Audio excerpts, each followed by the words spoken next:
fl-isem tal-Missier u tal-Iben u tal-Ispiritu Santu. Il-grazzja ta' Sidna Ġesu Kristu, ir-rebbieħ fuq il-mewt, li mħabba ta' Alla l-Missier u l-għaqda fl-Ispiritu Santu tkun magħkom il-koll. Merbħal din iċ-ċelebrazzjoni hawnhekk f'dan is-santwarju li naqdu maħutna, speċjalment dak li seguna bil-mezzi soċjali, biex flimkien nistqarru il-fidi tagħna fi Kristu dakku li rebaħ il-mewt u għadi jirbaħ il-ħażen, anke jekk il-ħażen madwarna jidher qed ħafna. Imma l-qawwa ta' Kristu tagħtina dik it-tama kbira illi fid-dawl tal-qawmien anki aħna nistgħu nqumu biex naraw is-sabeħ u t-tajjeb li jinmu lejja tina. Bħal din l-okkażjoni taċ-ċelebrazzjoni ta' kuljum hija grazza ta' Alla lilna għax hawnhekk niċċelebraw il-qawmien tiegħu. U biex din il-laqgħa mal-mulej il-xost tkun kif jixraq narfu in-nuqqasijiet tagħna u bqalb bniedma nitolbu maħfra.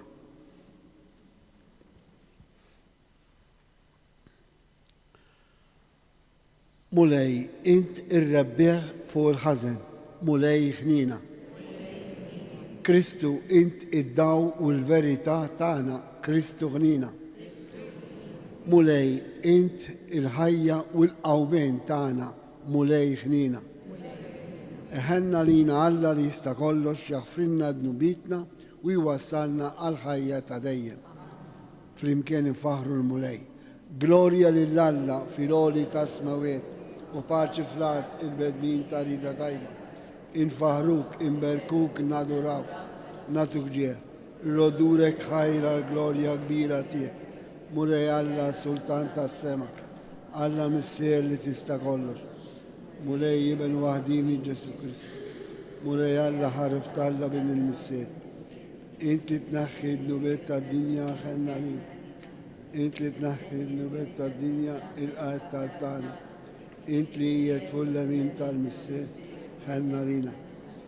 Għax int waħdek qaddis, int waħdek mulej, int waħdek l-għoli Ġesu Kristu ma l-Ispiritu Santu fi glorja tal-missier Alla. Amen. L-udissa din nofruwa għall-irwieħ ta' Franġisk u Karmela Borċ, Girgor u Lorenza Kassar. Nitolbu. U Alla, indejjem tkabbar il-Knisja tiegħek b'wlied ġodda. Għati l-għaddejja tiegħek li permezz tal-ħajja tajba jibqgħu iħarsu fihom il-frott tas-sagrament ta' twelid ġdid li ħadu huma jistqarru l-fidi. Bibnek Ġesu Kristu Sidna li hu Alla u miegħek jgħix u jsaltan flimkien mal-Ispiritu Santu għal dejjem ta' dejjem.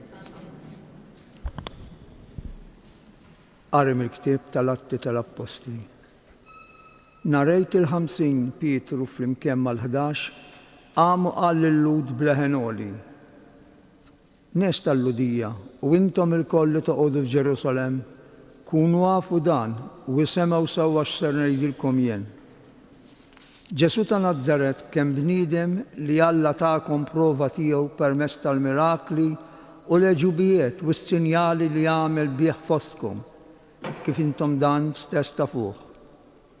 Lil dan Ġesu Alla telqulkom f'idejkom skont l-erf u l-pjan li fassal minn qabel. U intom neħħejtuh billi sallabtuh permezz ta' nies ħżiena, imma Alla qajmu mill-imwiet billi ħall l-irbit tal-mewt. Għaliex ma setax ikun li l-mewt iżommu taħt is-seta tagħha. Għax David jgħid fuqu, żammejt lill-mulej dejjem qudiemi, għax hu fuq il-lemin tiegħi biex qatt ma nitħarrek. Għalhekk ferħet qalbi u ntela blena lsini u ġismi wkoll jistreħ fit-tama, għax int ma titlaqx fl-imwiet lir-ruħi u ma tħallix il-qaddis tiegħek jara t-taħsir. Inti għarraftni t-triq tal-ħajja, timlini bil-ferħ meta nkun quddiemek. Ħuti, ħalluni ngħidilkom kif inħossa fuq il-Patriarka David. u miet u kemm mitfun u l-qabar tiegħu għadu magħna sal-lum stess. Issa hu kien profeta u kien jaf li Alla ħaliflu b'ġurament li kellu qiegħed fuq it-tron tiegħu bniedem ġej minn nislu. David ra minn qabel u ħabbar il-qawmen tal-Messija u qal li kemm mitluq fl-imwiet u lanqas ġismu marat taħsir. Lil dan Ġesu Alla qajmu mill-imwiet u ta' dan aħna l-kol xhieda. Għalhekk issa li Alla qolleh bil-leminija tiegħu u rċieva mingħand il-Missier l-Ispirtu Santu li kien imwiet u sawbu fuqna kif qegħdin taraw u tisemgħu. Il-kelma tal-mulej. Roddu ħajr lill-Alla. Ħarisni o Alla għax fik jien nistken. Ħarisni o Alla għax fik jien nistken. Ħarisni o Alla għax fik jien nistken. Jenet lil-mulej int sidi m'għandix ieħor ħliefek. Mulej, inti s-sem tal-wirt u r-risq tiegħi. Inti żżomm f'idejk xortija. Ngħidu ħarisni o Alla għax fik jien nistken. Imbierak lil-mulej li tani l-fema imqar bil-lejl qalbi tgħallimni. Inżomm il-mulej dejjem qudiemi għax bih fl-eminti qatt ma nitħarrek. Ngħidu ħarisni o Alla għax fik jien nistken. Hekk tifraq qalbi u titenna ruħi u ġismi wkoll jistreħ fil-kwiet għax int ma titlaqnix fl-imwiet ma tħallix il-maħbub tiegħek jara l-qabar. Ngħidu ħarisni o Alla għax fik jien nistken. Int tallimni triq tal-ħajja, hemm il-milja tal-ferħ quddiemek, hemm l-għaxqa għal dejjem fl-eminti. Ngħidu ħarisni o Alla għax fik jien nistken. Jekk joġobkom inqumu bil-wifqa.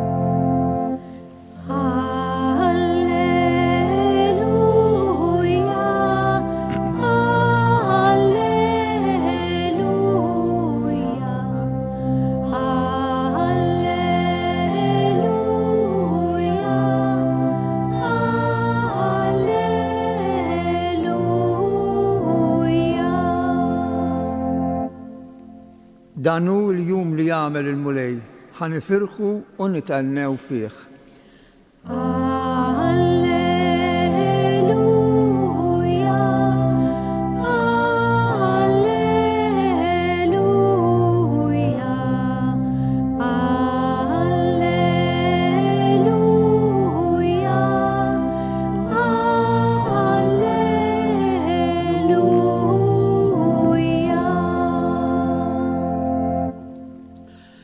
Il-mulej ma'kom. Qari mill-Vanġelu skont San Mattew.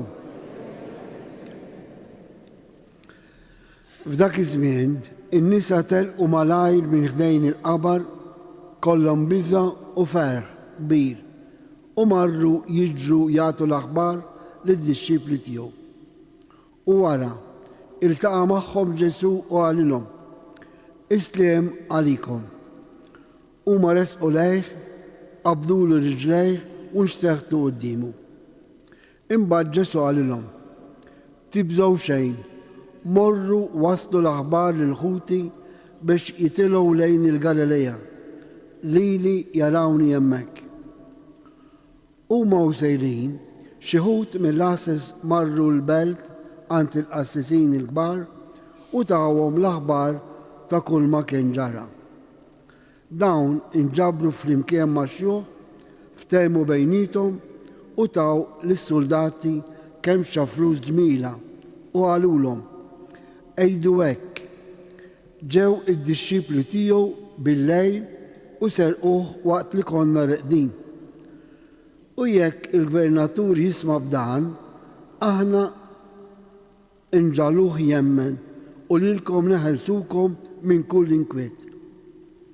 Dawk ħadu l-flus u għamlu kif qalulhom. U din il-biċċa xterdet hekk fost il-lut sal-ġurnata tal-lum. Il-kelma tal-mulej.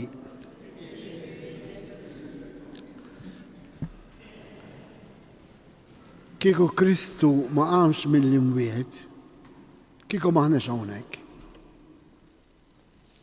Għaliex il-fidi tagħna bħala insara hija din li temmen li Kristu qam mill-imwiet. Mhux faċli naħseb temmen li wieħed mejjed huwa ħaj. Kull wieħed waħda minna għandna dejjem xi persuni familjari qrib, ġenituri, tfal li mietu. Nistaqsi li nnifsi u anke lilkom. Kapaċi temnu li dawn ħutna huma ħajjin iktar minna? Kif tista' tara katavru jew ftit għadam illi dawk huma ħajja? Mhux faċli li temmen li Kristu qam mill-imwiet, għaliex id-dixxipli kif smajna kellhom jagħmlu mixxa mhix ħażin, għal tavolja kienu jaraw il-Kristu xost, imma kienu jiddubitaw hux veri jew le, għax mbagħad hemmnu meta l-Ispirtu Santu niżel fuqhom. U kif smajna fl-ewwel qari, kien fjum la il-Pentekosta li bdew ixandru li Kristu qam mill-imwiet, jiġifieri għaddew 50 jum biex setgħu jimxu biex jemmnu dan. Issa aħna l-bieraħ iċċelebrajna l-Għid, illi huwa l-qofol tal-fidi tagħna, li nemmnu li Kristu qam mill-imwiet. Imma l-Għid ma niċċelebrawx biss dik iċ-ċelebrazzjoni solenni tal-Għid, imma kull darba li niċċelebraw l-Ewkaristija, il-Qoddisa, speċjalment dik tal-Ħadd. Aħna forsi mhux kulħadd ikun aware, niġu hawnhekk il-Knisja mhux biex nitolbu biss, għax il-Qoddisa mhijiex talba biss, mhijiex ħaġa iktar mit-talba. U x'inhi? Li nemmnu li Kristu xost huwa fostna, huwa ħaj. Għaliex din huwa l-misterju tal-imħabba ta' Alla, illi anke fid-dubju tagħna Kristu iġalna jenna biex nitqarru l-fidi fih. U meta ngħidu niċċelebraw l-Għid, x'irridu nifhmu? Tliet affarijiet, tliet qawmiet. L-ewwel nemmnu li Kristu huwa ir-rebbieħ fuq l-ikbar għadu tal-bniedem u minnu l-iktar għadu il-mewt. Ħajjitna kif inhi magħmula mhux biex ngħixu id-batija, il-ħolm, it-tama tagħna, hija li ngħixu u li ngħixu tajjeb. U għadin il-biża' kbir li mmutu. Għax nafu li mmutu kollha, imma ħadd donnu ma jrid imut.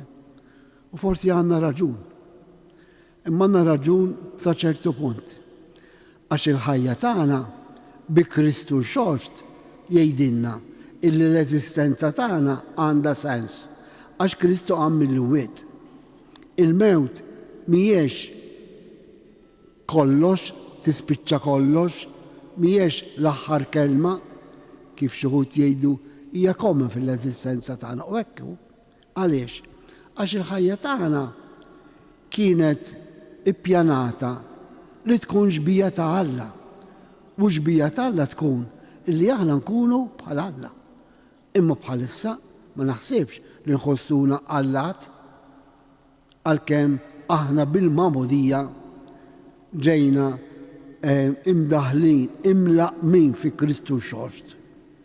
Mena l-ewwel ħaġa li ngħidu meta niċċelebraw l-Għid illi nemmnu illi Kristu xost huwa il-qofol tal-umanità, tal-ħajja umana. Għaliex anke jekk fit-tbatija, anke jekk fil-ħażen, hemm ir-rebħa ta' Kristu xost. U biex temmen li Kristu xost ukoll iridu nemmnu illi bil-qawmen tiegħu anke l-ħażen jintrebaħ. Ħafna drabi aħna ngħixu f'biżgħat, ħafna. Sa jiġri minnha fil-futur. Sa jiġri wara din il-gwerra li sejra illi il-Papa jagħmel appelli qawwijin biex iwefqu l-armi u jiftħu l-bibjena dialogu. U mill-banda l-oħra nisimgħu dawk it-teddida tal-erda tal-għadu, kemm minn naħa u kemm minn naħla. Dawn huma kollha biżgħat. Issa quddiem din il-biża tal-gwerra, quddiem il-biża tal-mart, quddiem il-biża tal-nuqqasijiet tagħna, nistgħu nemmnu li dan kollu qatt jintreba? Jekk nemmnu fi Kristu xost, dan jista' jsir. U meta nemmnu hekk ukoll allura jagħtina tama kbira. It-tieni stqarrija tal-fidi hija fit-tieni qawma tagħna.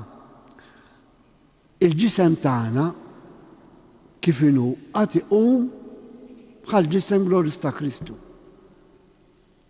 Meta kif ma nafux. Żgur li jgħaddu eluf ta' sekoli biex fl-aħħar ta' żminijiet, fl-aħħar tal-istorja umana, il-ġisem tagħna iqum. U hemmhekk tkun il-perfezzjoni tal-ħajja tagħna.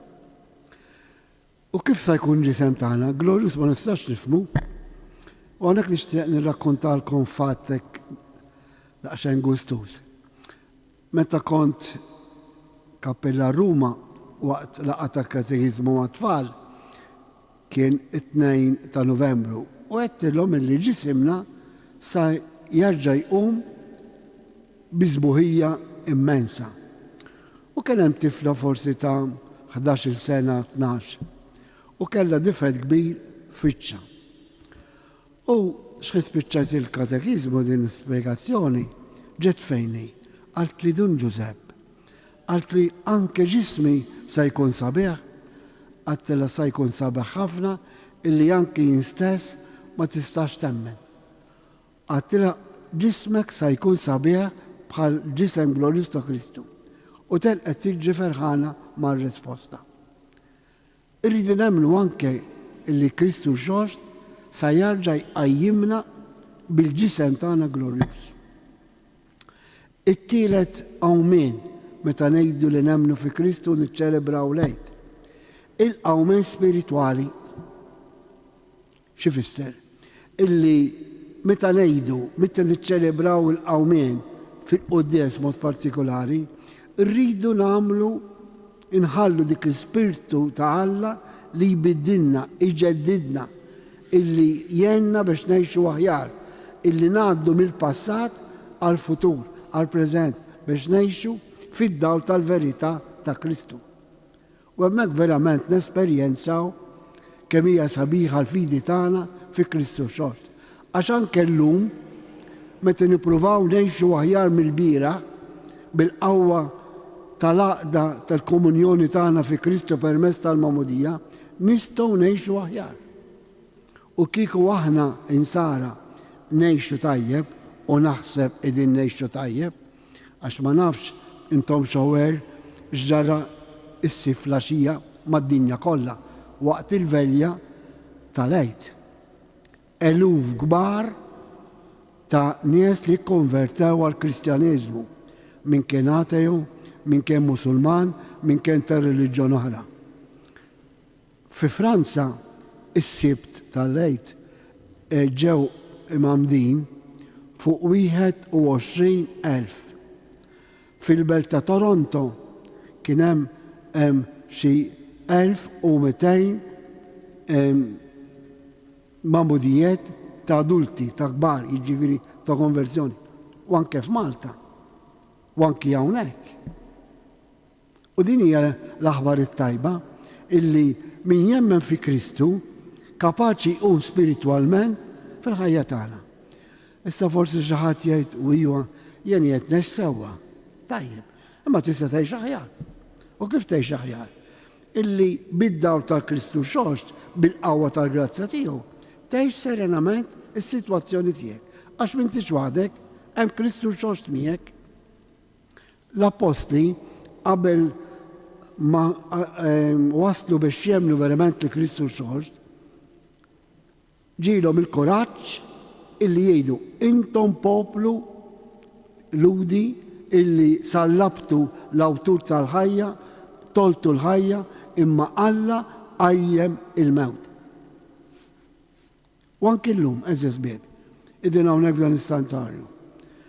permezz tal-interċessjoni tal-Madonna ta' Binu, nistgħu nġeddu l-fidi tagħna, il-mamudija tagħna biex ngħixu għad-dawl tal-verità tal-kelma tagħna. Għax min jemmen fi Kristu huwa kreatura ġdida, jgħidilna San Pawl, u allura il-kreazzjoni ġdida fina hija il-qawmen spiritwali. Jalla il-fidi tagħna tqawwina quddiem kull theddida ta' ħażen ta' madwarna.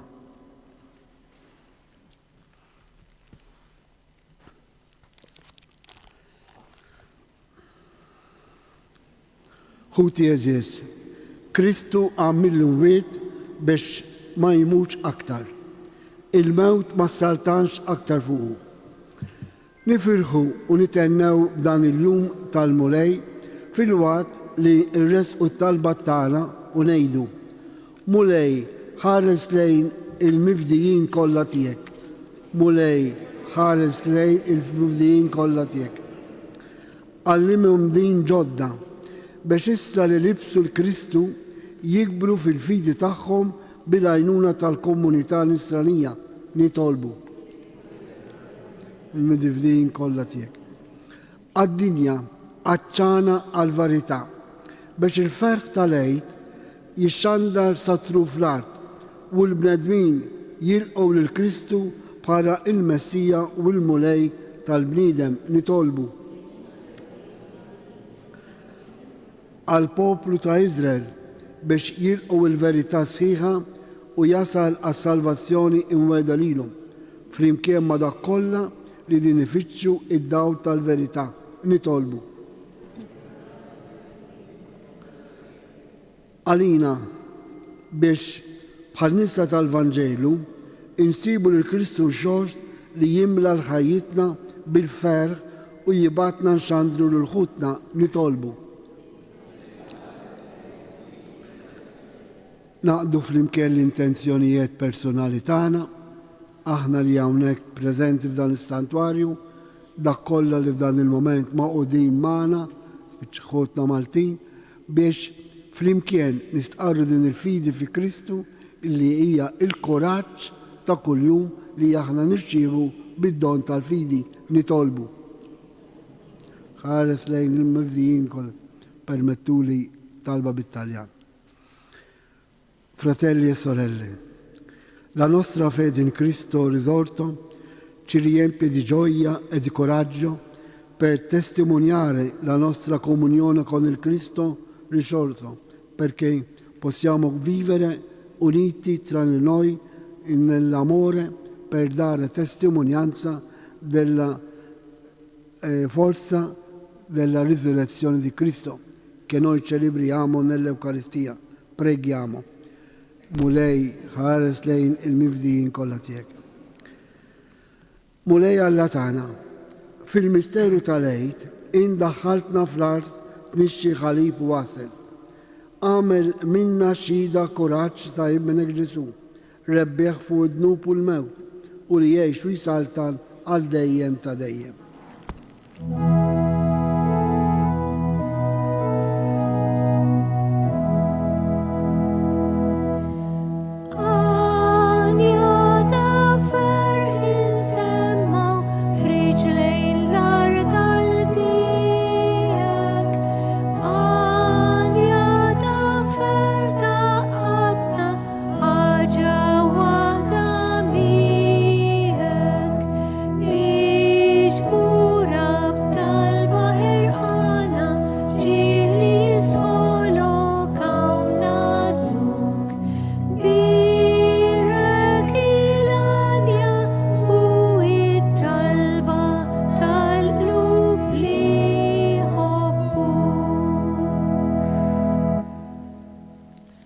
Imbirek int mulej Alla tal-ħolqien kollu. Għax fit-tubita tajtna dan il-ħobs li din nofrulek, frott tal-art u xogħol il-bniedem li minni sirarina il-ħobs tal-ħajja. Imbirek int mulej Alla tal-ħolqien kollu. Għax fit-tubita tajtna dan l-imbit li din nofrulek, frott tad-dili u xogħol il-bniedem li minni sirarina il-xogħol tal-ruħ.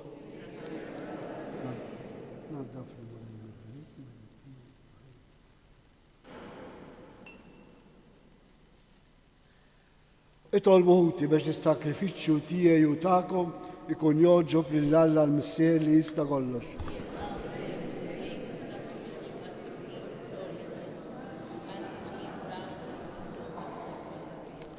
Fit-tjiba tiegħek mulej ilqa' l-offerti tal-poplu tiegħek biex dak kollha li jiġġeddu fl-istqarrija ta' ismek bil-mamudija jiksbu ilejna ta' dejjem bi Kristu Sidna.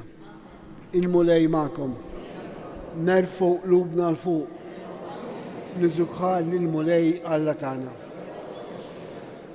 Sewwa u xira ta' sew mulej tajjeb u taġi tas-salvazzjoni tagħna li dolodu u fil-kull sitwazzjoni tal-ħajja nistqarru l-glorja tiegħek.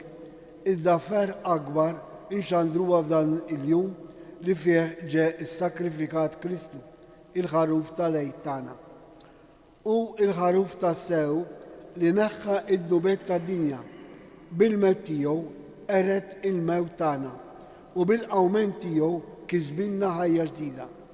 Għalhekk f'dan il-ferħ tal-Għid imxandar ma' kull imkien fid-dinja, il-bnedmin kollha jimtlew bil-għena u l-qawwet tas-sema ma' setat tal-anġli jinġulek innu ta' glorja u bla qiegħda intennulek qaddis, qaddis.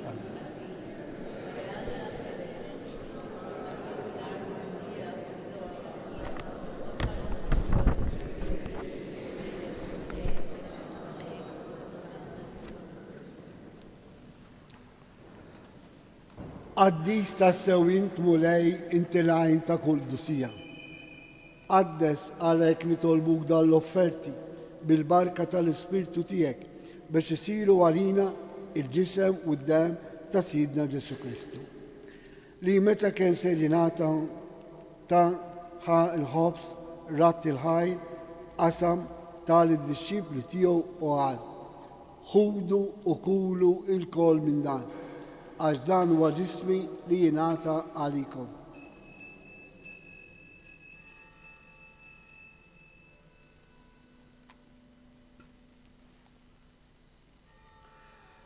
Ekku kol wara l-ikla ħal-kalċi reġarat il-ħaj tal-disċipli tiegħu u qal: ħudu u xorbu minnu l-kol, għax dan huwa l-kalċi ta' demmi tal-patti ġdid li jibqa' dejjem, id-dem li jxerret għalikom u għall-bnedmin kollha għal-maħfra tad-nubiet. Għamlu dan tifkira tiegħi.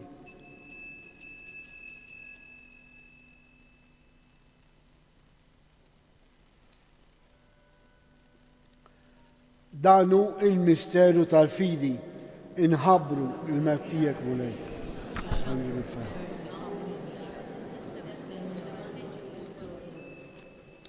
Għalhekk aħna u nagħmlu dan tifkira tal-mewt u l-awmien ta' Sidna Ġesu Kristu, nofrulek mulej il-ħobs tal-ħajja u l-kalċi tas-salvazzjoni. U rodulek ħajr. Għax għoġbok tilqana hawn quddiemek biex ngħaduk. Miċċa kontani tolbu l-Ispirtu Santi għadna f'ġisewijiet li jinna nieħdu sehem il-ġisew id-dem ta' Kristu. Ftakar mulej fi Knisja tiegħek imxerda mad-dinja kollha. Wettaq fl-imħabba flimkien mal-Papa Ljum, mal-Isqof tagħna Anton, il-Ministri u l-poplu li jinksib talik. Ftakar f'Ħutna, Franġisk u Karmela Borġ, Girgor u Lorenza Kassar li joġbok issejħilhom għal għandek minn id-dinja. Ftakar ukoll f'dak Ħutna u qrabatna li raqdu bit-tama tal-qawmien. Daħħal il-mejtin kollha fid-dawl tas-seb tiegħek. Ħen għalina l-koll nitolbuk. Għatlina wkoll il-wirt tal-ħajja ta' dejjem. Flimkien mal-Verġi Mqassom Malla Marija, San Giuseppe, l-Apostli, San Ġorġ Preka u l-Qaddisin kollha li jgħixu fil-biberija tiegħek sa mill-bidu tad-dinja. Għamel li magħha minn faħruk u nsebbħuk Ġesu Kristu ibnek.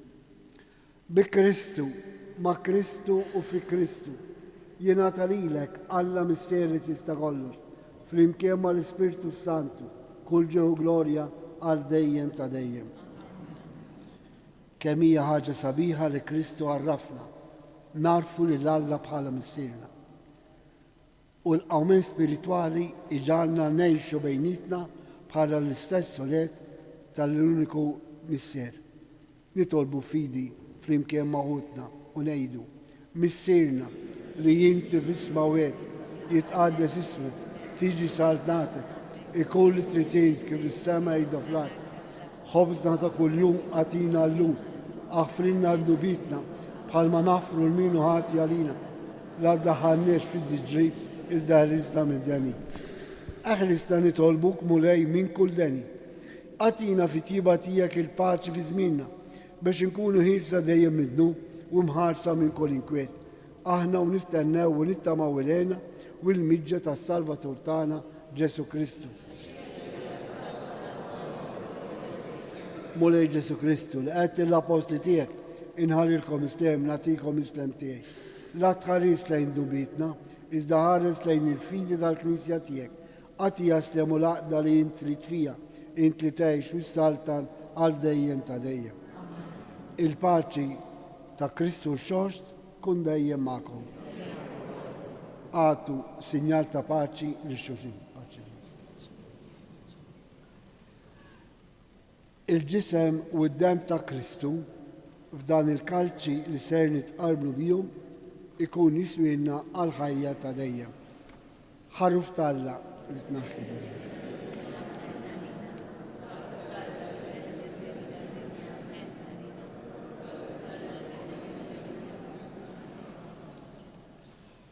Danu Ġesu ir-rebbeħ fuq il-mewt. Danu Ġesu li jnaħħi d-nubet tad-dinja. ħajnien aħna l-mistiedna għall-ikla tal-ħaruf.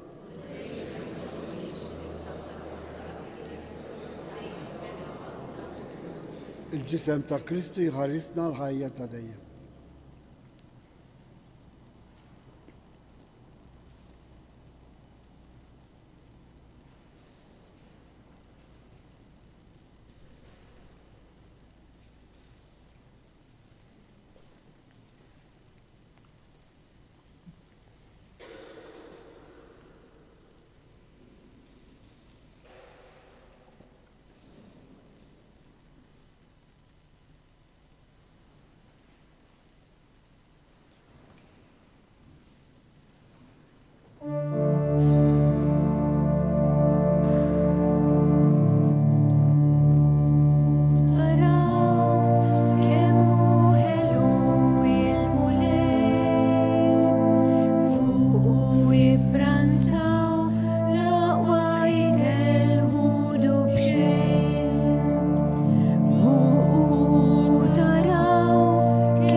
Għadna kemm irċevejna l-grazzja tal-Kristu xort fina f'din qarbina.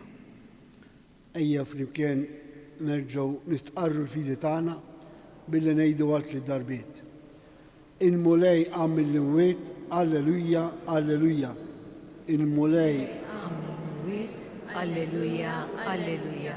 il-mulej għam mill-imwiet, alleluja, alleluja. Il-mulej għam mill-imwiet, alleluja, alleluja. Nitolbu. Fawwar fruħna mulej il-grazzja tal-misteru tal-lej u lil dawk li abbattom it-triq tas-salvazzjoni ta' dejjem, għamel li jkun jistħoqilhom jirċievu d-doni tiegħek bi Kristu Sidna. U qabel ma nirċievu l-barka tal-aħħar, irresqu t-talba tagħna lill-Madonna ta' Pinu. Kulħadd jitlobna nitolbu għalih momenti faċli imiktar f'momenti partikolari. Li naqdu b'tama u f'fidi u fl-imħabba tal-Madonna ta' Pinu. Li kapaċi taqlanna mhix il-miraklu fiżiku imma dak il-miraklu tal-qawmen spiritwali li naraw id-dawl ta' Kristu xorx kuljum biex imwettqu r-rida tiegħu. Slima lik Marija bil-grazzja mimlija l-mulej miegħek immirkejn fost in-nisa u mbierek il-frott tal-ġuftijaj Ġesu. Qaddisa Marija Malla tlob għalina mit-timlin, issa u fis-sija tal-mewt tagħna. Amen. Slima lik Marija bil-grazzja mimlija l-mulej miegħek immirkejn fost in-nisa u mbierek il-frott tal-ġuftijaj Ġesu. Qaddisa Marija Malla tlob għalina mit-timlin, issa u fis-sija tal-mewt tagħna. Slima lik Marija bil-grazzja mimlija l-mulej miegħek immirkejn fost in-nisa u mbierek il-frott tal-ġuftijaj Ġesu. Qaddisa Marija Malla tlob għalina mit-timlin, issa u fis-sija tal-mewt tagħna. Amen. Madonna ta' Pinu, reġina tal-familja, Ħarstek ħarstek fuqna dejjem żomm. Il-mulej ma'kom. Miegħek ukoll. Iberikkom Alla li jista' kollox il-Ser, l-Iben u l-Ispiritu Sant. Morru għejxu il-paċi ta' Kristu. Il-ġurnata tajba lil kulħadd.